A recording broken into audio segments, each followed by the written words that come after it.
بسم اللہ الرحمن الرحیم۔ السلام علیکم پیارے بچوں، کیسے ہیں آپ؟ یقیناً ٹھیک ہوں گے، تندرست ہوں گے۔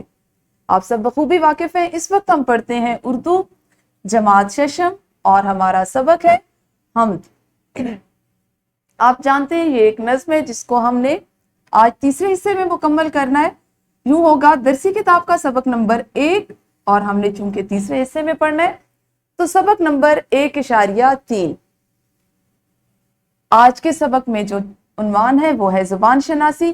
آپ زبان شناسی پہ ہی کام کریں گے اور حاصل تعلم ہوگا ہمارا آج کا نظم، یعنی ہم پڑھ کر اس کا مرکزی خیال لکھ سکے۔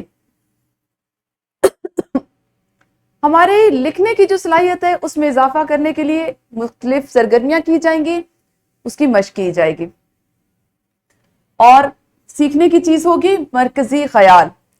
آج کے سبق کی تکمیل کے بعد انشاءاللہ آپ اس قابل ہو جائیں گے کہ کوئی بھی نظم آپ کو دی جائے آپ اس کو خود سے پڑھیں اور اس کا مرکزی خیال کس طرح سے اخذ کیا جاتا ہے، اس کو کرنے کا کیا طریقہ ہے، کس طرح اس کو نکالنا ہے، کس طرح اخذ کرنا ہے، کس طرح سے لکھنا ہے، یہ آپ سیکھیں گے۔ اس سے پہلے ہمیشہ کی طرح دیکھ لیتے ہیں سبق کا اسلامی نقطہ نظر، سورۃ الفاتحہ کا مرکزی مضمون۔ ہم نے اس سے قبل بھی بات کی کہ سورۃ الفاتحہ کو سورۃ الحمد بھی کہا جاتا ہے کیونکہ اس میں اللہ تعالیٰ کی حمد و ثنا بیان کی گئی ہے، اس کی تعریف بیان کی گئی ہے۔ بسم اللہ الرحمن الرحیم، الحمدللہ رب العالمین، الرحمن الرحیم، مالک یوم الدین، ایاک نعبد و ایاک نستعین، اہدنا الصراط المستقیم، صراط الذین انعمت علیہم غیر المغضوب علیہم ولا الضالین۔ اس صورت میں اللہ تعالیٰ کی مختلف صفات، کون کون سی صفت؟ الرحمن الرحیم، اس کے رحمان اور رحیم ہونے کی سب سے پہلے صفت بیان کی گئی۔ اس کے بعد اپنی ابدیت، یعنی بندے نے اپنے اس کے بندہ ہونے کا اعلان کیا۔ سب سے پہلے کیا کیا؟ اللہ کی تعریف، اس کی حمد و ثنا، اس کی صفات، اس کے بعد اپنے ابدیت کا اعلان کرتے ہوئے اللہ سے ہدایت کی دعا مانگی۔ صراط الذین انعمت علیہم، ہمیں ان لوگوں کا راستہ دکھا جن پہ تیرا انعام ہے، جو تیرے پسندیدہ ہے، اور اس کے بعد سب سے آخر میں اس سے گمراہی سے حفاظت مانگی گئی۔ تو یہ کیا ہے؟ یہ اس کا مرکزی مضمون ہے۔ اگر آپ اس کو ترتیب سے دیکھیں تو اللہ کی صفات، اس کے بعد اپنی ابدیت کا اظہار، اس کے بعد اس سے ایک ہدایت کی دعا اور اس کے بعد اس سے گمراہی سے حفاظت مانگی گئی۔ یہ اس کا نچوڑ ہے، یہ اس کی وہ بنیادی بات ہے جو اس صورت میں بتائی گئی، اور یہ ہمارا آج کا موضوع ہے، کسی چیز کی بنیاد، اس کا بنیادی مقصد، اس کا خیال یا اس کا مرکزی یا بنیادی تصور، اس کو اخذ کرنا۔ آج کے موضوع پہ جانے سے پہلے جلدی سے ایک چھوٹی سی سرگرمی کریں گے۔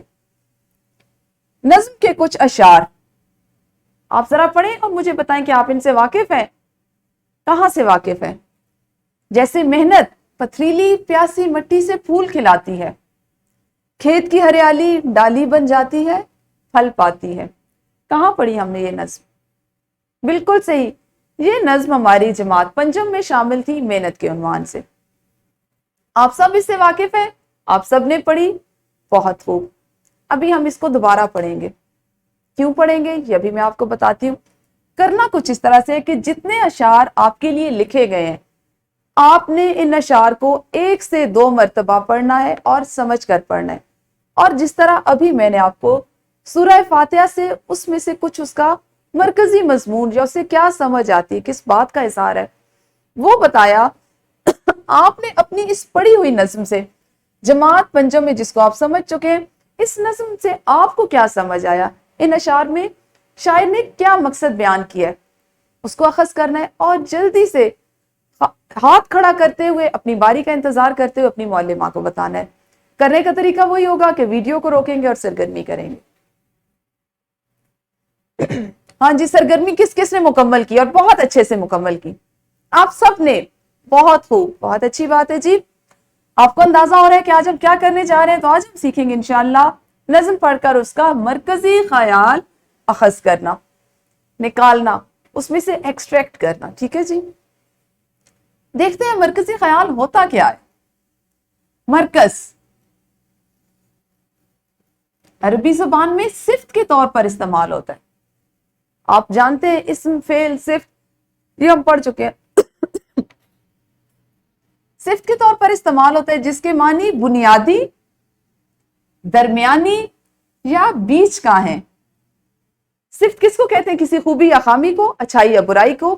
تو اس کو ہم صفت کے طور پر لیتے ہیں اور اس لفظ کا معنی درمیانی، بیچ کا یا بنیادی ہے. اس کے بعد ہے جی خیال.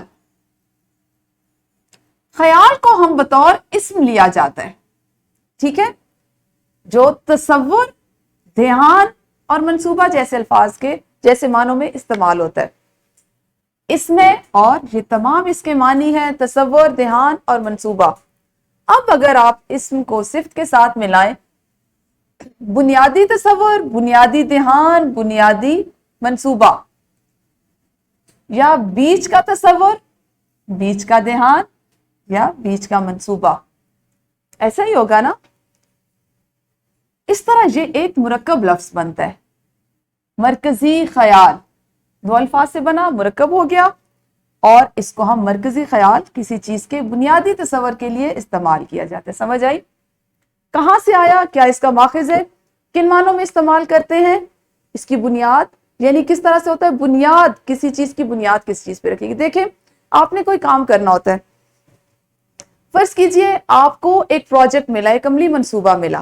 آپ کیا کریں گے؟ اس کو پڑھیں گے، اس کو سمجھیں گے، پھر اس کے لیے ایک مرکز تلاش کریں گے کہ آپ نے اسے کہاں سے شروع کرنا ہے، اس کو کس کس نہج پہ مکمل کرنا ہے. جب آپ سے بات کی جائے گی تو آپ کے پاس جو ایک خاکہ ہوگا، جو اس کا ایک بنیادی تصور ہوگا، آپ اس کو بنیاد بناتے ہوئے بات کر لیں گے. بالکل اسی طرح سے کوئی بھی شاعر یا مصنف جب کچھ تخلیق کرتا ہے، خواہ وہ نثر ہو یا نظم ہو، تو وہ اس کے لیے ایک بنیادی نقطہ یا ایک تصور اپنے ذہن میں رکھتا ہے اور اس پر اپنے خیالات کو دوسروں تک پہنچاتا ہے. یہی ہمارا آج کا کام ہوگا. مرکزی خیال مرکزی خیال کو انگریزی میں سینٹرل آئیڈیا کہتے ہیں. آپ یقیناً اپنی انگریزی میں ساتھ ساتھ یہ پڑھ رہے ہوں گے یا پڑھ چکے ہوں گے کہ مرکزی خیال کیا ہوتا ہے؟ Central idea. اچھا، مرکزی خیال مختصر اور جامع، مکمل. مختصر اور مکمل، ایسا نہیں کہ 2 یا 4 اشعار میں جو بات سمجھ آئی آپ نے اس کو مرکزی خیال کے طور پر اخذ کیا، نکالا اور تحریر کر دیا. آپ نے اس کو اس طرح سے لکھنا ہے کہ وہ مختصر ہو، 2 سے 3 بس سطور پر مشتمل ہو، لیکن جامع ہو، یعنی اس میں مکمل جو چیز آپ کو دی گئی ہے، خواہ وہ کوئی ایک اقتباس ہے یا ایک نظم ہے یا چند اشعار ہے، وہ اس کے مکمل مضمون جو اس میں بیان کیا گیا اس کا احاطہ کیے ہوئے ہو. کسی بھی نظم یا متن کا مرکزی خیال اخذ کرنے کے لیے اسے آرام سے سمجھ کر پڑھیں. سمجھ میں نہ آنے پر دوبارہ پڑھائی کریں اور غور کریں کہ شاعر یا مصنف نے اس میں کسی ایک موضوع پر بات کی ہے یا ایک سے زیادہ پر. اس کے مطابق اس کے اہم نکات کو اخذ کر لیجئے اور اس کو 2 سے 3 سطور میں اگر آپ نے لکھ کے تحریر کرنا ہے تو خوشخط تحریر کے ساتھ پیش کرے، ورنہ زبانی بتائیے. ٹھیک ہے جی. اب آپ نے ایک اپنی پچھلی جماعت کی نظم سے اس کی سرگرمی بھی کر لی، آپ کو اس سے بھی اندازہ ہو گیا. ہم نے اپنی ابتدا کی سورہ فاتحہ سے، اس سے بھی آپ کو اندازہ ہو گیا، اور میں نے آپ کو مرکزی خیال کس طرح اخذ کیا جاتا ہے اس کو تفصیلاً بتا دیا. اب آپ مجھے یہ بتائیں گے کہ ہم کس طرح سے اس کو کر سکتے ہیں. 2 ساتھی مل جائیں، جوڑی بنا لیں اور اپنی حمد کو سمجھ کر پڑھیں. آپ کو ایسا نہیں لگ رہا کہ اس حمد کو ہم بہت زیادہ بار پڑھ رہے ہیں؟ کبھی زبان شناسی کی کسی ذیل میں، کبھی کسی ذیل میں، ہے نا.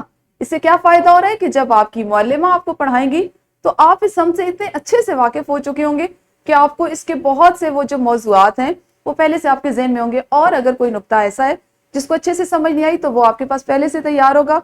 جب آپ کی معلمہ آپ کو پڑھائیں گی، سمجھائیں گی، تو آپ ان سے اس پہ بات کر لیں گے.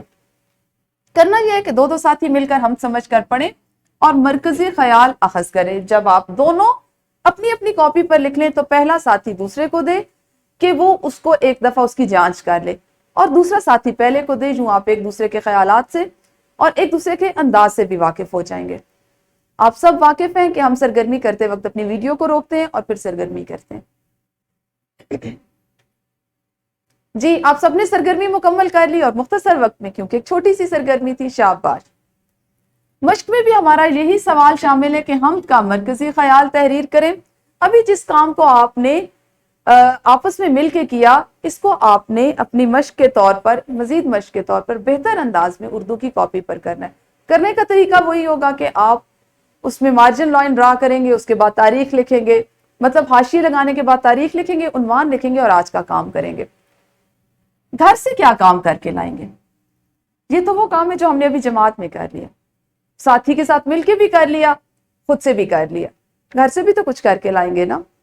گھر سے کرنے کا کام یہ ہے کہ آپ نے کسی اخبار، کسی رسالے سے یا انٹرنیٹ سے، مطلب آپ کے پاس کوئی ایسا موقع نہیں ہے کہ آپ یہ کہیں کہ میں نہیں کر سکتا۔ اخبار گھر میں نہیں ہے، کوئی مشکل نہیں، رسالہ نہیں ہے، مشکل نہیں، سب کے پاس انٹرنیٹ ہے، موبائل فون تو ہے نا، امی ابو کے پاس ہوگا، ان سے لیجئے، انٹرنیٹ سے کوئی ہم تلاش کریں اور اس کا مرکزی خیال لکھ کر لائیں۔ اس سے اندازہ ہو جائے گا کہ کس بچے نے کون سی ہم تلاش کی۔ یہ آپ کے گھر کا کام ہے جس کو آپ گھر جا کے مکمل کریں گے۔ انشاءاللہ کل اسی سبق کو مزید اگلے حصے میں پڑھیں گے، کچھ اور سیکھیں گے، کچھ نیا سیکھیں گے مختلف سرگرمیوں کے ساتھ۔ اس وقت تک آپ سب اپنا خیال رکھیے۔ اللہ حافظ، شکریہ۔